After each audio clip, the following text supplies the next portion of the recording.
सोलापूर शहरात रस्त्यावर भाजीपाला व फळे विक्रेते तसेच बेशिस्त आतगाड्यामुळे वाहतुकीस अडथळा निर्माण झाला आहे.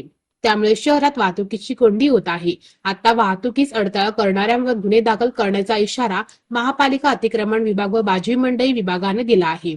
दोन्ही विभागातर्फे शहरात रस्त्याला अडथळा निर्माण करून व्यवसाय करणाऱ्यांवर कारवाई केली जात आहे. व्यापाऱ्यांना याबाबत सूचनाही देण्यात येत आहे. मार्केटमध्ये ओटे शिल्लक असूनही अनेक जण रस्त्यावरचे व्यवसाय करीत असल्याने सतत वाहतुकीची कोंडी होत असल्याचे दिसून आले. त्यामुळे व्यापाऱ्यांनी रस्त्यावर व्यवसाय न करता त्यांनी ओट्यांवर बसून मार्केटातच व्यवसाय करावा, अन्यथा त्यांच्यावर थेट गुन्हे दाखल करण्यात येतील, असा इशारा पालिका अतिक्रमण विभाग व भाजी मंडई विभागाने दिला आहे. सोमवारपासून 7 दिवस पालिका प्रशासन कारवाईचा बडगा उचलणार असल्याचे समजते. त्यामुळे व्यापारी आणि विक्रेते यांनी काळजी घ्यावी, असे आवाहन पालिकेने केले आहे.